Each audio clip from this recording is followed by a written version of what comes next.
8ാം ക്ലാസ്സിൽ പഠിക്കുമ്പോൾ എൻ്റെ ഉമ്മ പെട്ടെന്നൊരു ദിവസം തീരെ വയ്യാണ്ടായി, വെന്റിലേറ്ററിൽ കയറ്റി. ഡോക്ടേഴ്സ് പറഞ്ഞു വെറും 0.5%, ഞങ്ങൾക്കൊന്നും ചെയ്യാനില്ല, നിങ്ങൾ ദൈവത്തിനോട് പ്രാർത്ഥിച്ചോ എന്ന് പറഞ്ഞു. ഡോക്ടേഴ്സൊക്കെ കരയാണ്, ഒരുപാട് കാലമായിട്ട് എൻ്റെ ഉമ്മ ട്രീറ്റ്മെന്റിലാണ്. അപ്പോൾ ഡോക്ടേഴ്സൊക്കെ എൻ്റെ ഉമ്മാൻ്റെ അടുത്ത് പറഞ്ഞു, ഞങ്ങളുടെ അടുത്ത് പറഞ്ഞു ആൾക്ക് ബോധമില്ല, 4 ദിവസം അയാൾ കോമയിലാണ് കിടക്കുന്നത്, ഇനി വലിയൊരു എക്സ്പെക്ടേഷൻ ഒന്നുമില്ല, നിങ്ങൾ പ്രാർത്ഥിച്ചോ എന്ന് പറഞ്ഞു. നമ്മളെ മുസ്ലിം ആചാരപ്രകാരം നമ്മൾ യാസീൻ ഓതും, അല്ലെങ്കിൽ കലിമ ചൊല്ലിക്കൊടുക്കുകയൊക്കെ ചെയ്യും. അങ്ങനത്തെ അന്ത്യകർമ്മങ്ങളൊക്കെ ചെയ്യാൻ തുടങ്ങി. ആ സമയത്ത് ഒരു ഡോക്ടർ വന്നു, ഡോക്ടർ ഗീത, അറിയുന്നുണ്ടാവും, മിംസിലെ സീനിയർ ഗൈനക്കോളജിസ്റ്റ് ആണ്. ഡോക്ടർ വന്നിട്ട് പെട്ടെന്ന് വന്നിട്ട് ബാബായുടെ അടുത്ത് പറഞ്ഞു, നമുക്കൊരു സർജറി ചെയ്ത് നോക്കാം, എന്താവുന്ന നമുക്ക് പറയാൻ പറ്റൂല, പക്ഷെ നമുക്ക് ചെയ്തു നോക്കാം. കൺസെന്റ് ലെറ്റർ എന്ന് പറയുന്ന ഒരു സാധനം ഉണ്ട്, ഈ ഒരു പെർമിഷൻ ലെറ്റർ ഇല്ലാതെ നമുക്കൊരു സർജറിയും ചെയ്യാൻ പറ്റൂല. ആ ഒരു ഡോക്ടർ കൺസെന്റ് ലെറ്റർ പോലും ഇല്ലാണ്ട് എൻ്റെ ഉമ്മാനെ പെട്ടെന്ന് ഇതിലേക്ക് മാറ്റി. ചെറിയൊരു ഹോപ്പ് ഉണ്ട്, പക്ഷെ ഞങ്ങൾക്കൊന്നും പറയാൻ പറ്റില്ല, ഒന്നെങ്കിൽ ആള് നമുക്ക് തിരിച്ചു കിട്ടും, ഇല്ലെങ്കിൽ ഒന്നും ഉണ്ടാവില്ല, അവിടെ വെച്ച് മരണപ്പെടും. എൻ്റെ വാപ്പാപ്പ പറഞ്ഞു, നിങ്ങൾ എന്താന്ന് വെച്ചാൽ ചെയ്തോ, ഞാനൊന്നും പറയുന്നില്ല എന്ന് പറഞ്ഞു. കൺസെന്റ് ലെറ്റർ ഇല്ലാണ്ട് അത്രയും റെപ്യൂട്ടഡ് ആയിട്ടുള്ള ഒരു ഹോസ്പിറ്റലിൽ വെച്ചിട്ട് ഒരു ഡോക്ടർ എടുത്ത തീരുമാനം എൻ്റെ ഉമ്മാനെ ഇന്ന് ജീവിതത്തിലേക്ക് തിരിച്ചു കൊണ്ടുവന്നു. ഇന്ന് ഞാൻ ആഗ്രഹിക്കുമ്പോൾ ഇന്ന് എൻ്റെ പ്രാർത്ഥനയുടെ ഉള്ളില് എപ്പോഴും ആ ഒരു ഡോക്ടർ കടന്നു വരും, പടച്ചോനെ എനിക്ക് ഉമ്മാന്ന് വിളിക്കാൻ, അല്ലെങ്കിൽ എൻ്റെ താഴെയുള്ള 3 പേർക്ക് ഉമ്മാന്ന് വിളിക്കാൻ ഒരാളെ തിരിച്ചു തന്നത് ആ ഒരു ഡോക്ടറുടെ മനോധൈര്യമായിരുന്നു. പൈസക്ക് വേണ്ടി കഷ്ടപ്പെടുന്ന ഡോക്ടേഴ്സ് ഉണ്ടാവാം, പൈസ പിഴിഞ്ഞെടുക്കുന്ന ഡോക്ടേഴ്സ് ഉണ്ടാവാം. നേരത്തെ പറഞ്ഞതിൽ കോവിഡ് സമയത്ത് പേഷ്യന്റ് ഛർദ്ദിച്ചതിൽ അതിൽ വരെ നാണയത്തൊട്ട് തരുന്ന ഡോക്ടേഴ്സിനെ കുറിച്ച് നമ്മൾ പറഞ്ഞു. പക്ഷേ അത്രയും റെപ്യൂട്ടഡ് ആയിട്ടുള്ള ഒരു ഹോസ്പിറ്റലിൽ വെച്ചിട്ട് അവരുടെ യാതൊരു റെപ്യൂട്ടേഷനും ബാധിക്കാതെ ഒന്നും നോക്കാതെ എൻ്റെ ഉമ്മാന് തിരിച്ചു തന്നൊരു ഡോക്ടർക്ക് വേണ്ടി ഞാൻ ഇന്നും പ്രാർത്ഥിക്കാറുണ്ട്. അന്ന് ഞാൻ എടുത്ത തീരുമാനമല്ലോ, ഞാൻ ഡോക്ടറെ ആവൂ, എവിടെങ്കിലും ദുനിയാവിന്റെ ഏതെങ്കിലും ഒരു കോർണറിൽ കിടന്നിട്ട് ഒരാളെ രക്ഷിച്ചതിന്റെ പേരിൽ എനിക്ക് വേണ്ടി ഒരു പ്രാർത്ഥന കിട്ടുവാണെങ്കിൽ അതിനേക്കാൾ നല്ലതൊന്നുമില്ല. അങ്ങനെയാണ് ഡോക്ടർ എന്നുള്ള ആഗ്രഹം വെക്കുന്നത്. റിപ്പീറ്റ് ചെയ്തു, ഞാൻ നല്ല വൃത്തിക്ക് പൊട്ടി. 607 എൻ്റെ സ്കോർ. എനിക്ക് MBBSന് കിട്ടി. MBBSന് കിട്ടിയത് ഹൈദരാബാദിലാണ്. പക്ഷെ ഞാൻ പോയില്ല, കാരണം എൻ്റെ ഉമ്മ തീരെ വയ്യാണ്ട് കിടക്കുക. ഈ വയ്യാണ്ട് കിടക്കുന്ന ഉമ്മാനെ ഒഴിവാക്കിയിട്ട് പോവാന്ന് പറയുന്നത് കുറച്ച് റിസ്ക്കാ. അപ്പോൾ ഞാൻ പറഞ്ഞു, വേണ്ട ഉമ്മ, നിങ്ങൾ ഇവിടെ നിന്ന്. ഉമ്മ പറയും, പോയിക്കോ, നീ പോയിക്കോ, എനിക്ക് കുഴപ്പമൊന്നുമില്ല എന്ന് പറയും. പക്ഷെ അത്രയും ദൂരത്ത് ചിലപ്പോൾ ഒരു വർഷത്തിൽ 2-3 പ്രാവശ്യം മാത്രം വരാൻ പറ്റും. വയ്യാണ്ട് കിടക്കുന്ന ഉമ്മാനെ ഒഴിവാക്കിയിട്ട് പോവാന്ന് പറയുന്നത് കുറച്ച് റിസ്ക്കാ. ആ സമയത്ത് ഒഴിവാക്കിയിട്ടാണ് ഞാൻ ഇൻസ്റ്റിറ്റ്യൂഷനിൽ ചേർന്നത്. സത്യം പറഞ്ഞാൽ നല്ല രീതിയിൽ പോയിക്കൊണ്ടിരിക്കുന്ന കാലത്തിന്റെ ഇടയിലാണ് സെക്കൻഡ് കോവിഡ് വേവ് നിന്ന്. ഈ ഒരു സമയത്ത് കോവിഡ് എന്നെ ബാധിച്ചു. കോവിഡ് എന്നല്ല, അതിനേക്കാൾ കുറച്ച് ഡിഫറെന്റ് ആയിട്ടുള്ള ഒരു വേരിയന്റ് ആണ് എനിക്ക് കിട്ടിയത്. ഏകദേശം 7 മാസത്തോളം അസുഖം ഓരോ അവയവത്തിനെയും ബാധിച്ചുകൊണ്ടിരുന്നു. ഇന്റേണൽ ബ്ലീഡിങ് വന്നു. എൻ്റെ ഇടയിൽ കോവിഡ് ഒരുപാട് രീതിയിൽ എന്നെ എഫക്ട് ചെയ്തു. കിടന്ന് പഠിക്കാൻ തുടങ്ങി. അന്നും എൻ്റെ കൂടെ നിന്ന് കുറച്ച് ആൾക്കാരുണ്ട്. അതിൽപ്പെട്ടൊരു മനുഷ്യനാണ് നേരത്തെ നിങ്ങളോട് സംസാരിച്ചത്. ഞാൻ നിർത്തി എൻ്റെ വീട്ടിലേക്ക് പോവാന്ന് പറഞ്ഞപ്പോ, പറ്റൂല, നീ ഇവിടെ നിന്നോ, നിന്നെ ഞാൻ പഠിപ്പിച്ചോളാം, നീ ഒരു വീടെടുത്ത് ഇവിടെ നിൽക്ക്, നിനക്ക് പഠിക്കാനുള്ള പാഷൻ നിന്റെ ഉള്ളിൽ ഉള്ളിടത്തോളം കാലം നിന്നെ ഞാൻ പഠിപ്പിച്ചോളാം എന്നും പറഞ്ഞിട്ടുള്ള ഒരു മനുഷ്യനാണ് ഇപ്പൊ എന്നോട് സംസാരിച്ചത്. ആ ഒരു മനുഷ്യൻ എന്നെ സത്യം പറഞ്ഞാൽ 5 പൈസ പോലും ഫീസ് അടക്കാണ്ടാണ് ഞാൻ പഠിക്കുന്നത്. പക്ഷെ ആ മനുഷ്യൻ പറഞ്ഞു, ഇല്ലടാ നിന്നെ ഞാൻ പഠിപ്പിച്ചോളാം. അവിടെ കുത്തിയിരുത്തി പഠിപ്പിച്ചു. കഞ്ഞി വരെ കോരി തന്നിട്ടുണ്ട് ആ മനുഷ്യൻ. എനിക്ക് പഠിച്ചു. പക്ഷേ എക്സാം ഹാളിൽ കയറാൻ പോകുമ്പോൾ അന്ന് എനിക്ക് കിട്ടിയ മാർക്ക് ഞാൻ പറയാം. എക്സാം ഹാളിൽ ബയോളജിയിൽ എനിക്ക് ഫുൾ മാർക്കാ. കെമിസ്ട്രി വെറും 2 ഞാൻ അറ്റൻഡ് ചെയ്തില്ല, ബാക്കി ഫുൾ മാർക്കാ. ഫിസിക്സ് എത്തിയപ്പോഴേക്ക് എനിക്ക് തല കറങ്ങി. കാരണം എക്സാമിന്റെ തലേ ദിവസം അഡ്മിറ്റ് ആയിരുന്നു. ഞാൻ ഡിസ്ചാർജ് വാങ്ങിച്ചിട്ട് ഹോസ്പിറ്റലിലേക്ക് എക്സാം ഹാളിലേക്ക് പോകുന്നത്. സ്പെഷ്യൽ പെർമിഷൻ എടുത്ത് എക്സാം ഹാളിൽ കയറി ആ വർഷം, അതായത് ഞാൻ റിപ്പീറ്റ് ചെയ്യാണ്. ആ റിപ്പീറ്റ് ചെയ്ത വർഷം എനിക്ക് കിട്ടിയില്ല, ജസ്റ്റ് മിസ്സായി പോയി. സത്യം പറഞ്ഞ എന്നെക്കാൾ അധികം അന്ന് കരഞ്ഞിട്ടുണ്ടാവുക ഇവിടെ ഇരിക്കുന്ന മനുഷ്യന്മാരായിരുന്നു.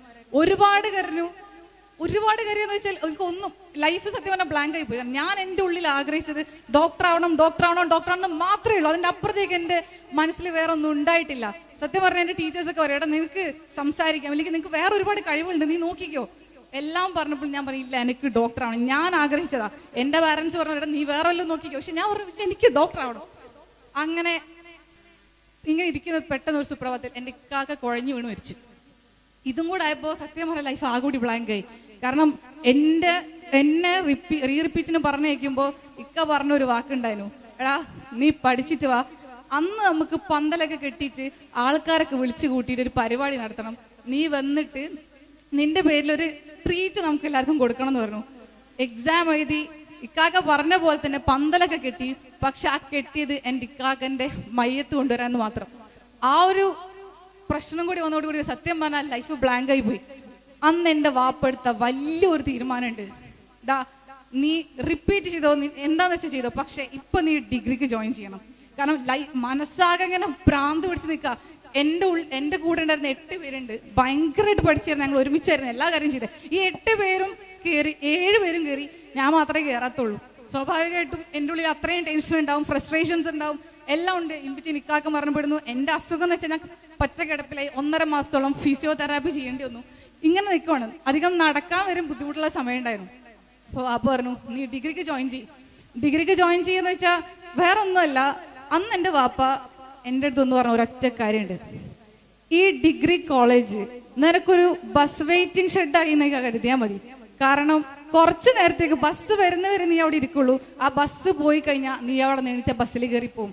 നിന്റെ ബസ് MBBS ആണെന്ന് എനിക്കറിയാം, പക്ഷേ ഇപ്പൊ വാപ്പാൻ ഓൾ ഡിഗ്രിക്ക് പോകും. കാരണം നീ ഒന്ന് ചില്ലായി, നിന്റെ പ്രായത്തിലുള്ള എല്ലാവരും കളിച്ചു നടക്കുമ്പോൾ നീ ഇവിടെ ഇരുന്നിട്ട് കണ്ണീര് കാട്ടുന്നത് ഈ വാപ്പാക്ക് കാണാൻ പറ്റുന്നില്ല. ആ വാപ്പാന്റെ ഒരു വാക്കിന്റെ പുറത്താണ് ഞാനൊന്ന് ഡിഗ്രിക്ക് ജോയിൻ ചെയ്തത്. ഡിഗ്രിക്ക് കയറി ഫുൾ അലമ്പ്. കാരണം എൻ്റെ ഉള്ളിലെ ഫ്രസ്ട്രേഷൻ എങ്ങനെ തീർക്കാന്ന് ആലോചിച്ചു ഡിഗ്രിക്ക് ഞാൻ കളിക്കാനുള്ള എല്ലാ കളിയും കളിച്ചു.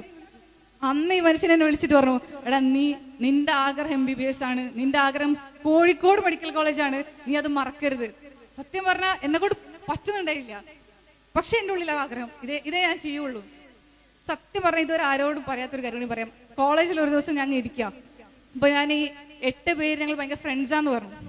അതിൽ ഒരാള് ആരോടും പറയാതെ ഒരു ദിവസം കോളേജിലേക്ക് വന്നു. നമ്മൾ കോളേജിലെ ഫ്രണ്ട്സ് എല്ലാം ഇങ്ങനെ ഇരിക്കുന്നതിൻ്റെ ഇടയിൽ ഇയാള് കേറി വന്നിട്ട് ഒരൊറ്റടി, മുഖത്തൊരടി വന്നിട്ട് പറഞ്ഞു, നീ ആരെ കാണിക്കാൻ വേണ്ടിയിട്ടാ ഈ അഭിനയിച്ച് ജീവിക്കുകയെന്ന് ചോദിച്ചു. അന്ന് അത്രയും ആളുകളുടെ മുന്നിൽ, 100 കണക്കിന് ആളുകളുടെ മുന്നിൽ വെച്ചിട്ട് ഞാൻ കരഞ്ഞു. കാരണം അത്ര വലിയൊരു അപമാനം നമുക്ക് കിട്ടാനില്ല. എടാ നീ ആഗ്രഹിക്കുന്നത് MBBS ആണ്, നീ ആഗ്രഹിച്ചിട്ടുള്ളത് കോഴിക്കോട് മെഡിക്കൽ കോളേജിലെ ഒരു MBBS സീറ്റാ, എന്നിട്ട് എന്തിനാ ഇത്ര അലമ്പ് വിളിച്ചിട്ട് നീ ഒരു ഡിഗ്രി കോളേജിൽ ജോയിൻ ചെയ്യണമെന്ന് ചോദിച്ചപ്പോ സത്യം പറഞ്ഞാൽ ഞാൻ അവിടെ ഒന്നും അല്ലാണ്ടായിപ്പോയി. അന്ന് ഞാൻ വാപ്പാൻ്റെ അടുത്ത് പറഞ്ഞു, വാപ്പാ ഞാൻ MBBS ചെയ്യുന്നുള്ളൂ, ഡിഗ്രിക്ക് ഞാൻ കുറച്ചധികം മെഡിക്കൽ ലീവ് എടുക്കാൻ പോവാന്ന് പറഞ്ഞു. വാപ്പ പറഞ്ഞു, എടുത്തോ, നീ നിന്റെ ഇഷ്ടത്തിന് ചെയ്തോ, ഡിഗ്രി നീ കണ്ടിന്യൂ ചെയ്തോ. കാരണം നമ്മുടെ നാട്ടിൽ മലപ്പുറത്ത് ഒരു ചെറിയ പ്രശ്നം ഞാൻ പറയാം, 10-20 വയസ്സായി കല്യാണം കഴിപ്പിച്ചു വിടണ്ടേ, കുട്ടീനെ എത്ര കാലം നേരിട്ട് എങ്ങനെ പഠിപ്പിക്കണേ, നല്ല ചെറുക്കനുണ്ടല്ലോ, കല്യാണം കഴിച്ചിട്ടും പഠിക്കാലോ. ഈ തരത്തിലുള്ള ഒരുപാട് കാര്യം പറഞ്ഞിട്ട് നാട്ടുകാരുണ്ടാവും, വീട്ടുകാരുണ്ടാവും, കുടുംബക്കാരുണ്ടാവും. എൻ്റെ വാപ്പാന്റെ കാര്യത്തിലൊക്കെ അപ്പൊ റോൾ അവിടെ കുറവായിരിക്കും.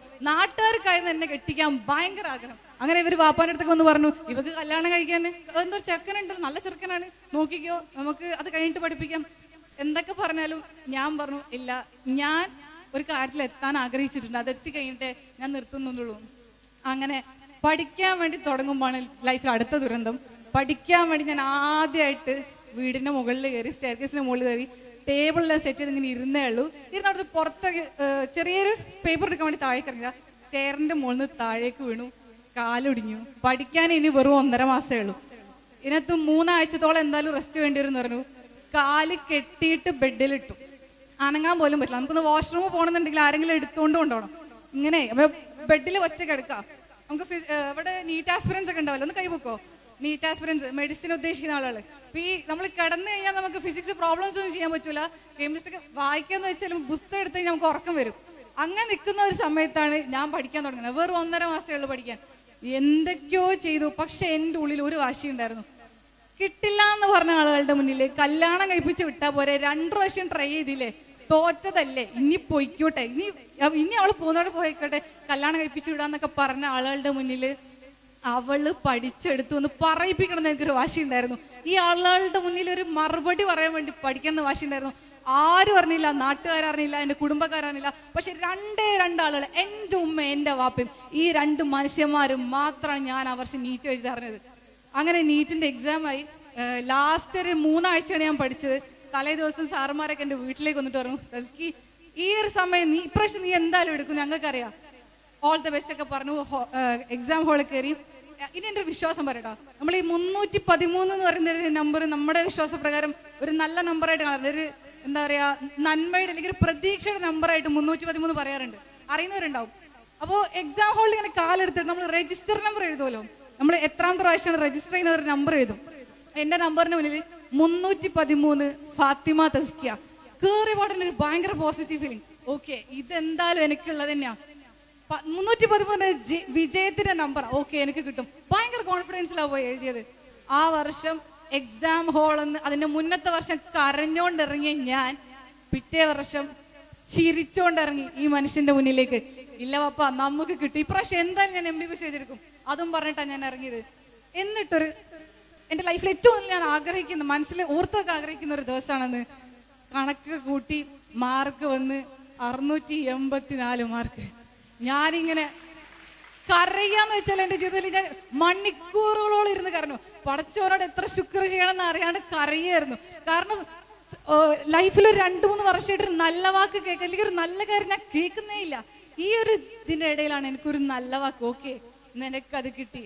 അന്ന് എൻ്റെ ഉമ്മാന്റെ വാപ്പാന്റെ മുന്നിൽ എങ്ങനെ നന്ദി പറയുന്നതല്ല. കാരണം ഒരുപാട് പാരന്റ്സിനോട് നിർത്തിക്കോ, ഒരു തവണയായി നിർത്തിക്കോ എന്ന് പറയാം.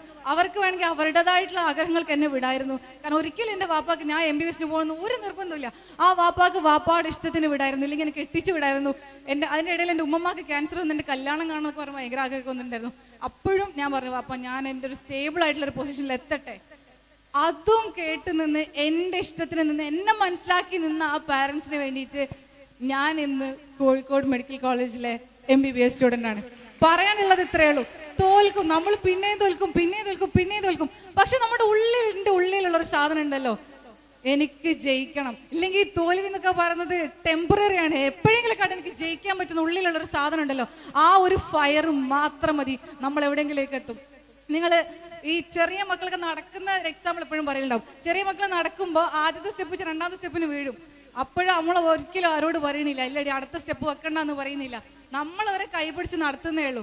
അതേപോലെ തന്നെയാണ് ഒരു മനുഷ്യനും ആദ്യത്തെ അറ്റംപ്റ്റിൽ എല്ലാ കാര്യങ്ങളും ജയിക്കണമെന്നില്ല. നമ്മുടെ ഏറ്റവും ഉന്നതിലിരിക്കുന്ന എത്രയോ മനുഷ്യന്മാർ തോറ്റിട്ട് അവിടെ എത്തിയിട്ടുള്ളവരാ. അപ്പോൾ ഇവരോട് പറയാനുള്ളതാ. പിന്നെ ഒരു കാര്യം, +2 മോഡൽ എക്സാമിന് വരെ ഫെയിൽ ആയ ആളാണ് ഞാൻ. ചെറിയൊരു മാർക്ക് കിട്ടിയിട്ട് ഇതൊക്കെ വെച്ചിട്ട് MBBS കിട്ടുമെന്ന് ആകുലപ്പെട്ടിരിക്കുന്ന ആൾക്കാരുണ്ടാവും. പക്ഷെ അവരോട് പറയാ, മോഡൽ എക്സാമിന് ഫെയിൽ ആയതിനു ശേഷം എൻ്റെ ക്ലാസ് ടീച്ചർ എൻ്റെ അടുത്ത് നിന്നിട്ട് പറഞ്ഞു, റെപ്യൂട്ടഡ് ആയിട്ടുള്ള ഒരു ഇൻസ്റ്റിറ്റ്യൂഷനാണ്, പേരുള്ള ഒരു ഇൻസ്റ്റിറ്റ്യൂഷനാണ്, ഇവിടെ വന്നിട്ട് തോറ്റു എന്നുള്ള പേരുണ്ടാക്കുക, നീ പാസ്സായാൽ മതി, നിങ്ങൾക്ക് ഫുൾ A+ എന്തായാലും കിട്ടൂലെന്ന് അറിയാം, പക്ഷെ പാസ്സായി കാണിക്കണം എന്ന് പറഞ്ഞു. ഇന്ന് എനിക്ക് എൻട്രൻസ് കിട്ടിയതിന് ശേഷം എന്നെ ആദ്യം വിളിച്ചതിൽ ഒരാളാ ടീച്ചറാ, നീ കോഴിക്കോട് മെഡിക്കൽ കോളേജിൽ എങ്ങനെ കയറി? അതായത് നമ്മൾ അപമാനിച്ച, ഇല്ലെങ്കിൽ നിർത്തി പൊരിച്ചിട്ടുണ്ട് എന്നൊക്കെ, നീ എവിടെ എത്തൂലെന്ന് ആ ടീച്ചർ പറഞ്ഞിട്ടുണ്ട്. ആ ടീച്ചറെ മുന്നിൽ, ടീച്ചറെ ഞാനിവിടെ കയറിയിട്ടോന്ന് ചിരിച്ചുകൊണ്ട് പറയാൻ പറ്റണം. ആ പറയുമ്പോൾ നമ്മുടെ ഉള്ളിൽ കിട്ടുന്നൊരു ഫീൽ ഉണ്ടല്ലോ, അതാണ് ഫീൽ. ലൈഫിൽ ഏറ്റവും കൂടുതൽ നമുക്ക് മെമ്മറൈസ് ചെയ്ത് വെക്കാൻ പറ്റുന്ന സാധനങ്ങൾ അതൊക്കെയാണ്. അപ്പോൾ ഇവിടെ നിൽക്കുന്നത് എന്തായാലും സ്വാഭാവികമായിട്ട് എൻ്റെ ചെറിയ ആളുകളായിരിക്കും തോന്നുന്നു. അപ്പൊ ഇവരോടൊക്കെ പറയാനുള്ള ഇതാ, ലൈഫിൽ നമ്മൾ തോക്കും, തോൽവി ഒരിക്കലും തുടർക്കഥയാവരുത്. അതിൽ നിന്ന് എന്തെങ്കിലും പാഠം ഉണ്ടാവും. ഓരോ തോൽവിയിലും, ഇല്ലെങ്കിൽ നമ്മുടെ ലൈഫിൽ വരുന്ന ഓരോ ക്രൈസിസിലും, തോൽവി മാത്രമല്ല, ഓരോ ക്രൈസിസിലും, ഓരോ പ്രശ്നങ്ങളിലും ദൈവം പടച്ചോനെ നമുക്ക് വേണ്ടി എന്തെങ്കിലും ഒന്ന് നന്മ കണ്ടുവച്ചിട്ടുണ്ടാവും. നമ്മളെ പരീക്ഷിക്കുന്നുണ്ടെങ്കിൽ അതിന് എന്തെങ്കിലും ഒരു റീസൺ ഉണ്ടാവും. ആ റീസണിൽ നിന്ന് കാര്യങ്ങൾ മനസ്സിലാക്കിയിട്ട് വിജയത്തിലേക്ക് കയറുക എന്നുള്ളതാണ് എപ്പോഴും ആ ഒരു കാര്യം. മലപ്പുറത്തിൻ്റെ മക്കൾക്ക് ഓർമ്മ ഉണ്ടാവട്ടെ. ഞാനൊരു മലപ്പുറത്തുകാരിയാണ് കേട്ടോ. ഈ ഒരു നിങ്ങളുടെയൊക്കെ പാഷൻ എന്താണ്, ഇല്ലെങ്കിൽ ആ ഒരു വൈബ് കിട്ടുന്ന ആളും കൂടെ ആയതുകൊണ്ട് പറയാണ്, എല്ലാവരും തോൽവി എന്ന് പറയുന്നതിൽ സ്റ്റക്കാവാണ്ട് നിൽക്കുക. അപ്പോൾ മലപ്പുറത്തിൻ്റെ മക്കളെ, തോൽവിച്ചിട്ടുണ്ടെങ്കിൽ അതിനൊരു വിജയമാക്കി മാറ്റാൻ പറ്റട്ടെ. എപ്പോഴും കൈ മുകളിലോട്ട് ഉയർത്തി മാത്രം നിൽക്കാൻ പറ്റട്ടെ. എപ്പോഴും ഉന്നതികളിൽ എത്തട്ടെ. എല്ലാവർക്കും ഓൾ ദ ബെസ്റ്റ്.